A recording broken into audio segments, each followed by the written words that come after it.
Hi ಎಲ್ಲಿಗೂ ನಮಸ್ಕಾರ. ನಾನು ನಿಮ್ಮ ವಿನಾಯಕ್ ನಾಯ್ಕ್. ಈ ಒಂದು ವಿಡಿಯೋದ DSC ರಿಲೇಟೆಡ್ ಒಂದು ವಿಡಿಯೋವನ್ನು ಮಾಡುವಂಥದ್ದು. ಇನ್ನೂ ಯಾರು ಕೂಡ ಈ ಚಾನಲ್ಗೆ ಸಬ್ಸ್ಕ್ರೈಬ್ ಮಾಡ್ಕೊಂಡಿಲ್ಲ ಅಂದ್ರೆ ಬೆಲ್ ಐಕಾನ್ ಒತ್ಬಿಟ್ಟು ಸಬ್ಸ್ಕ್ರೈಬ್ ಮಾಡ್ಕೊಳ್ಳಿ. ಅದೇ ರೀತಿ ಯಾರಿಗಾದ್ರೂ KPP related tender submission, tender ಗಳಿಗೆ ರೇಟ್ ಹಾಕೋದು ಹೇಗೆ, PMD ಪೇಮೆಂಟ್ ಮಾಡೋದು ಹೇಗೆ, ಇದ್ರ ಬಗ್ಗೆ ಏನಾದ್ರು ಹೆಚ್ಚಿನ ಮಾಹಿತಿ ಬೇಕು ಅಂತ ಹೇಳಿದ್ರೆ ಈ ವಿಡಿಯೋ ಕೆಳಗಡೆ ಇರುವಂತ ಜಾಯಿನ್ ಅನ್ನ ಕ್ಲಿಕ್ ಮಾಡಿಬಿಟ್ಟು ಗೋಲ್ಡ್ ಮೆಂಬರ್ಶಿಪ್ ಅನ್ನು ತೆಗೆದುಕೊಂಡು ನೀವು ಎಕ್ಸ್ಟ್ರಾ ವಿಡಿಯೋನ ನೀವು ನೋಡಬಹುದು. ಇವತ್ತಿನ ಮಾಹಿತಿಯನ್ನ ಸ್ಟಾರ್ಟ್ ಮಾಡೋಣ. ಇವಾಗ ತುಂಬಾ ಜನ ಏನ್ ಮಾಡ್ತಿದ್ದಾರೆ, ಇವಾಗ DSC ಪ್ರೋಸೆಸ್ ಚೇಂಜ್ ಆಗಿರೋದ್ರಿಂದ DSC ಅನ್ನ ಕೆಲವರು ಡೈರೆಕ್ಟ್ ಆಗಿ ತಗೊಳ್ತಾರೆ, ಅದೇ ರೀತಿ ಯಾವ್ದಾದ್ರು ವೆಂಡರ್ ಕಡೆಯಿಂದ ತಗೋತಾರೆ, ಅಥವಾ ಯಾರಾದ್ರೂ ಬಿಸ್ನೆಸ್ ಪಾರ್ಟ್ನರ್ ಅಂತ ಇರುತ್ತೆ DSC ಮಾಡೋರು, ಸೊ ಅವರಿಂದ ಕೂಡ ನೀವು ತಗೋತಾ ಇದ್ದೀರಾ. ಬಟ್ ಅದ್ರಲ್ಲಿ ನಾನು ಹೇಳೋದು ಎಲ್ರಿಗೂ ಒಂದೇ ಏನಂತ ಹೇಳಿದ್ರೆ, ನೀವು ಯಾರೇ ಕೂಡ ಡೈರೆಕ್ಟ್ ಆಗಿ ವೆಂಡರ್ ಇಂದ ತಗೊಳ್ಬೇಡಿ.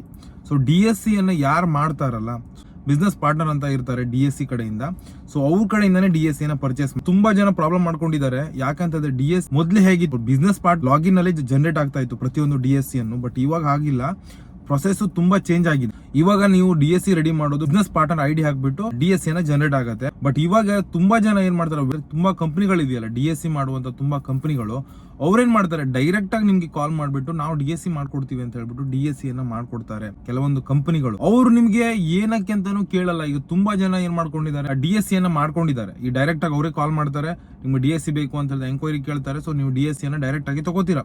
ಅವ್ರು ಹೇಳ್ತಾರೆ DSC ಒಂದಕ್ಕೆ 4000 ಪೇಮೆಂಟ್ ಮಾಡ್ಬಿಟ್ಟು ತುಂಬಾ ಜನ ತಗೊಂಡಿದ್ದಾರೆ. ಆಮೇಲೆ DSC ಎಲ್ಲ ನಿಮ್ಗೆ ರೀಚ್ ಆಗುತ್ತೆ ಕೊರಿಯರ್ ಅಲ್ಲಿ. ಅದ್ರಲ್ಲಿ ನಿಮ್ಗೆ ಯೂಸರ್ ID ಇರಲ್ಲ, KPP ಪೋರ್ಟಲ್ದು ಏನು ಇರೋದಿಲ್ಲ, ಜಸ್ಟ್ DSC ಕೊಟ್ಟಿರ್ತಾರೆ ನಿಮ್ಗೆ. ಅದನ್ನ ಮ್ಯಾಪಿಂಗ್ ಕೂಡ ಮಾಡಿರೋದಿಲ್ಲ, ಆಮೇಲೆ KPP ಪೋರ್ಟಲ್ ರಿಜಿಸ್ಟ್ರೇಷನ್ ಕೂಡ ಆಗಿರೋದಿಲ್ಲ. ಆಮೇಲೆ ನಮಗೆ ಕಾಲ್ ಮಾಡ್ತಾರೆ, ಸರ್ ಈ ತರ ನಾವು DSC ತಗೊಂಡಿದ್ವಿ, 4000 ರುಪೀಸ್ ಕೊಟ್ಟಿದ್ವಿ, ಯೂಸರ್ ID ಪಾಸ್ವರ್ಡ್ ನೀವು ಮಾಡ್ಕೊಡಿ ಅಂತ ಹೇಳ್ತಾರೆ. DSC ನೀವು ಬೇರೆ ಕಡೆ ತಗೊಂಡಾಗ ನಾವು ಯೂಸರ್ ID ಕೊಡಕ್ಕೆ ಬರೋದಿಲ್ಲ, ಯೂಸರ್ ID ಪಾಸ್ವರ್ಡ್ ಅವರೇ ಮಾಡ್ಬೇಕಾಗತ್ತೆ. ಅದಕ್ಕೆ ನೀವು ಡೈರೆಕ್ಟ್ ಆಗಿ ವೆಂಡರ್ ಥ್ರೂ ತಗೊಳ್ಬೇಡಿ. ಸೊ ನೀವು ಯಾರು DSC with KPP portal registration ಮಾಡ್ತಾರಲ್ಲ ಅವ್ರ ಹತ್ರನೇ ತಗೊಳ್ಳಿ.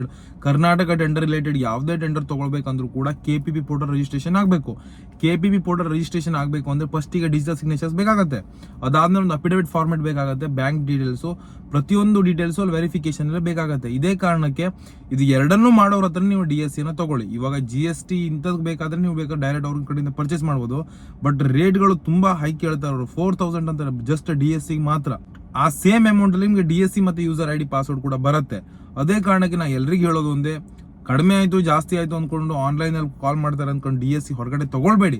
ಸೊ ನಿಮ್ ನಿಯರೆಸ್ಟ್ ವೆಂಡರ್ ಯಾರು ಇದ್ರೆ, ಅಂದ್ರೆ ಬಿಸ್ನೆಸ್ ಪಾರ್ಟ್ನರ್ ಅಂತ ಇರ್ತಾರೆ DSC ಮಾಡೋರು, ಸೊ ಅವ್ರ ಹತ್ರ ನೀವು ತಗೊಳ್ಳಿ. ಯಾಕಂತ ಹೇಳಿದ್ರೆ ನಿಮ್ಗೆ ಏನಾದ್ರು DSC ಪ್ರಾಬ್ಲಮ್ ಅಂದ್ರೆ ದೇ ವಿಲ್ ಗೈಡ್. ತುಂಬಾ ಕಂಪನಿಗಳು ಅದೇ ತರ ಪ್ರಾಬ್ಲಮ್ ಮಾಡ್ಕೊಂಡಿದ್ದಾರೆ, DSC ಮಾಡ್ಕೋತಾರೆ, ಆಮೇಲೆ ಆನ್ಲೈನ್ ಅಲ್ಲಿ ಹೋದಾಗ ಪೋರ್ಟಲ್ ಗೆ ಮ್ಯಾಪಿಂಗ್ ಆಗೋದಿಲ್ಲ. ಇದೇ ಕಾರಣಕ್ಕೆ ನಾನು ಕೂಡ ಬೇರೆ DSC ಇದ್ದಾಗ ಅವರಿಗೆ KPP ಪೋರ್ಟಲ್ ರಿಜಿಸ್ಟ್ರೇಷನ್ ಮಾಡ್ಕೊಡೋದಿಲ್ಲ. ಎಲ್ರಿಗೂ ನಾನು ಹೇಳೋದು ಒಂದೇ, ನೀವು DSC ತಗೊಳ್ಬೇಕಾದ್ರೆ ಆದಷ್ಟು ಕೇರ್ಫುಲ್ ವಹಿಸಿ. ನಿಮ್ಗೆ ಕಡಿಮೆ ಕೊಡ್ತಾರೋ ಜಾಸ್ತಿ ಕೊಡ್ತಾರೋ ಆ ವಿಚಾರ ಮಾಡ್ಲಿಕ್ಕೆ ಹೋಗ್ಬೇಡಿ. ಯಾಕಂದ್ರೆ DSC ವ್ಯಾಲಿಡಿಟಿ ಇರೋದು 2 ಇಯರ್ಸ್ ಇರುತ್ತೆ. ಸೊ ಅದಕ್ಕೆ 2 ಇಯರ್ಸ್ ತನಕ ನಿಮ್ಗೆ ಸಪೋರ್ಟ್ ಮಾಡ್ತಾರ ಅಂತ ಕನ್ಫರ್ಮ್ ಮಾಡ್ಕೊಳ್ಳಿ. ಈಗ ಬಿಸ್ನೆಸ್ ಪಾರ್ಟ್ನರ್ ಯಾರೇ ಇದ್ರು ಕೂಡ ಅವ್ರು ನಿಮ್ಗೆ ಕನ್ಸಲ್ಟ್ ಮಾಡ್ತಾರೆ, ಏನೇ ತೊಂದರೆ ಇದ್ರು DSC ರಿಲೇಟೆಡ್ ಅಥವಾ ಪೋರ್ಟಲ್ ಚೇಂಜ್ ಆದ್ರೆ ಎಲ್ಲವೂ ಕೂಡ ನಿಮ್ಗೆ ಗೈಡ್ ಮಾಡ್ತಾರೆ ಅವರು. ಬಟ್ ನೀವು ಡೈರೆಕ್ಟ್ ಆಗಿ ವೆಂಡರ್ ಅಂತಂದ್ರೆ ಕಂಪ್ನಿ ಕಡೆಯಿಂದ ಡೈರೆಕ್ಟ್ ಆಗಿ ಪರ್ಚೇಸ್ ಮಾಡಿದ್ರೆ, ಎಕ್ಸಾಂಪಲ್ ಹೇಳ್ಬೇಕಂತ ಹೇಳಿದ್ರೆ, ಮೊದಲು ಈ ಪ್ರೊಕ್ಯೂರ್ಮೆಂಟ್ ಪೋರ್ಟಲ್ ಇತ್ತು, ಅದಾದ್ಮೇಲೆ KPP ಬಂದು 1.5 ಇಯರ್ ಬ್ಯಾಕ್ ಈ ಪ್ರೊಕ್ಯೂರ್ಮೆಂಟ್ ಇತ್ತು. ಅವನು DSC ರಿನ್ಯೂವಲ್ ಇತ್ತು. ಅವನೇನ್ ಮಾಡ್ದ, ಕಂಪ್ನಿ ಕಡೆಯಿಂದ ಪರ್ಚೇಸ್ ಮಾಡ್ದ ರಿನ್ಯೂವಲ್ ಅಂದ್ಕೊಂಡು ಅದೊಂದು ಕಂಪ್ನಿನ ತಗೊಂಡ, DSC ತಗೊಂಡ. ಅವ್ರೇನ್ ಮಾಡಿದ್ದಾರೆ, ಡೈರೆಕ್ಟ್ ಆಗಿ ಆಧಾರ್ ಬೇಸ್ ಅಲ್ಲಿ ಕೊಟ್ಬಿಡ್ತಾರೆ ನಿಮ್ಗೆ DSC ನ.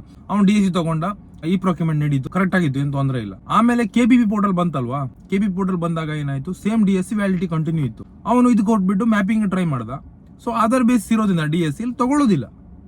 ಈಗ ಅವ್ನು ಯಾರು ಕೇಳ್ತಾನೆ, ಯಾರಿಗೂ ಕೇಳಕ್ ಬರೋದಿಲ್ಲ. ಅವ್ರಂತೂ ಕಾಲ್ ರಿಸೀವ್ ಮಾಡಲ್ಲ. ನಿಮ್ ಕಡೆ ಮಾಡ್ತಾರೆ, ಅವ್ರಿಗೆ ಕಾಲ್ ಮಾಡಿ ಇವ್ರಿಗೆ ಕಾಲ್ ಮಾಡಿ ಅಂತ ಸಪೋರ್ಟ್ ಯಾರು ಕೊಡೋದಿಲ್ಲ ನಿಮಗೆ. ಅದೇ ಕಾರಣಕ್ಕೆ ನಾನು ನಿಮ್ಗೆ ಹೇಳೋದು ಒಂದೇ, DSC ಮತ್ತೆ KPP ಪೋರ್ಟಲ್ ರಿಜಿಸ್ಟ್ರೇಷನ್ಸ್ ಅನ್ನ ಗೊತ್ತಿರೋರು, ಅಂದ್ರೆ ನಿಮ್ ನಿಯರೆಸ್ಟ್ ಯಾರಿದಾರೆ ಅವ್ರ ಹತ್ರ ಮಾಡ್ಕೊಳ್ಳಿ. ಇಲ್ಲ ನಮ್ಗೆ ಕಾಂಟ್ಯಾಕ್ಟ್ ಮಾಡಿದ್ರು, ನಮ್ ಕಡೆಯಿಂದ ರೆಡಿ ಮಾಡಿದ್ವಿ, ಕೊರಿಯರ್ ಮಾಡ್ತೀನಿ, ಮತ್ತೆ ಟಿಲ್ 2 ಇಯರ್ಸ್ ತನಕನು ಅದೇನ್ ವ್ಯಾಲಿಡಿಟಿ ಇರುತ್ತಲ್ಲ ಅಲ್ಲಿ ತನಕನು ಏನೇ ತೊಂದರೆ ಇದ್ರು ಕೂಡ ನಾನು ನಿಮಗೆ ಸಪೋರ್ಟ್ ಮಾಡುವಂತ ವ್ಯವಸ್ಥೆ ಮಾಡ್ತೀನಿ. ಈಗ ನೋಡಿ, ಲಾಸ್ಟ್ ಇಯರ್ ಈ ಪ್ರೊಕ್ಯೂರ್ಮೆಂಟ್ ಇಂದ KPP ಬಂತು. ಕೆಲವೊಂದು ಕಡೆ 5,000 6,000 ತಗೊಂಡು ಮ್ಯಾಪಿಂಗ್ ಮಾಡ್ಕೊಟ್ಟಿದಾರಂತೆ. ಜಸ್ಟ್ ಅದ್ರ ಏನು ಇಲ್ಲ, ಹಳೆ ಈ ಪ್ರೊಕ್ಯೂರ್ಮೆಂಟ್ ಯೂಸರ್ ID ಪಾಸ್ವರ್ಡ್ ಅನ್ನ ಇದಕ್ಕೆ ಹಾಕ್ಬಿಟ್ಟು ಜನರೇಟ್ ಮಾಡಿ, ಹಳೆ ಪಾಸ್ವರ್ಡ್ ಚೇಂಜ್ ಮಾಡೋದು, ನೀವು ಪಾಸ್ವರ್ಡ್ ಅನ್ನ ಎಂಟ್ರಿ ಮಾಡಿ ಕೊಡೋದು. ಇದನ್ನ ಕೆಲವೊಂದು ಕಡೆ 5,000 ತಗೊಂಡಿದಾರಂತೆ ಎಲ್ಲರೂ. ಬಟ್ ನಮ್ಮ ಕ್ಲೈಂಟ್ಸ್ ಗೆ ಎಲ್ಲರಿಗೂ ಕೂಡ ಫ್ರೀ ಆಗಿ ಮಾಡ್ಕೊಟ್ಟಿದ್ದೀನಿ. ಬಟ್ 2 ಇಯರ್ಸ್ ಬ್ಯಾಕ್ ಅಂತ DSC ಎಕ್ಸ್ಪೈರ್ ಆಗಿದ್ರೆ ಮಾತ್ರ ಹೊಸ DSC ನ ಕೊಟ್ಟಿದೀವಿ. ಬಟ್ ಯಾರ್ಯಾರ್ದು DSC ಆಕ್ಟಿವ್ ಇತ್ತು ಅವರಿಗೆಲ್ಲ ಫ್ರೀ ಆಗಿ ನಾನು ಮಾಡ್ಕೊಟ್ಟಿದ್ದೀನಿ ಈ ಪ್ರೊಕ್ಯೂರ್ಮೆಂಟ್ ಇಂದ KPP ಪೋರ್ಟಲ್. ಅದೇ ಕಾರಣಕ್ಕೆ ನಾನು ಹೇಳೋದು, ಯಾರು ನಿಮ್ಗೆ ಕರೆಕ್ಟ್ ಆಗಿ ನಂಬಿಕೆ ಇರುತ್ತೋ ಅವ್ರ ಹತ್ರನೇ ಮಾಡ್ಕೊಳ್ಳಿ. ಡೈರೆಕ್ಟ್ ಆಗಿ ವೆಂಡರ್ಸ್ ಹತ್ರ ತಗೊಳ್ಬೇಡಿ, ಡೈರೆಕ್ಟ್ ಆಗಿ ಯಾವುದೇ ಕಂಪ್ನಿಯಿಂದ ತಗೊಳ್ಬೇಡಿ. ಅವ್ರು ನಿಮ್ಗೆ ಕಾಲ್ ಮಾಡ್ತಾರೆ, ಮೆಸೇಜ್ ಕೂಡ ಮಾಡ್ತಾರೆ, ಯಾರು ನಿಮ್ DSC ಇದ್ರೆ ತಗೊಳ್ಳಿ, 2 ಇಯರ್ಸ್ ಆಯ್ತಲ್ಲ ನಿಮ್ದು ಎಲ್ಲ ಹೇಳ್ತಾರೆ. ಅದೇ ಕಾರಣಕ್ಕೆ ನಾನು ನಿಮ್ಗೆ ಹೇಳ್ತಾ ಇರೋದು, ಯಾರು ಕೂಡ DSC ಅನ್ನ ಕಂಪ್ನಿಗಳ ಥ್ರೂ ಇಂದ ತಗೊಳ್ಬೇಡಿ, ಡೈರೆಕ್ಟ್ ಆಗಿ ತಗೊಳ್ಬೇಡಿ. ನೀವು ಬಿಸ್ನೆಸ್ ಪಾರ್ಟ್ನರ್ ಅಥವಾ ಯಾರಾದರೂ ಮಾಡೋರು ಇರ್ತಾರಲ್ಲ ಲೋಕಲ್, ಅವರಲ್ಲಿ ತಗೊಳ್ಳಿ.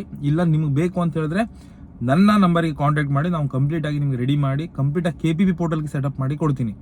ಏನೇ ತೊಂದರೆ ಇದ್ರೂ ಕೂಡ ನಮ್ಮ ಕಡೆಯಿಂದ ನಿಮಗೆ ರಿಸಾಲ್ವ್ ಆಗುತ್ತೆ. ಇದಿಷ್ಟು ಹೇಳ್ದ ಇವತ್ತಿನ ವಿಡಿಯೋನ ಮುಗಿಸ್ತಾ ಇದ್ದೀನಿ. Thank you.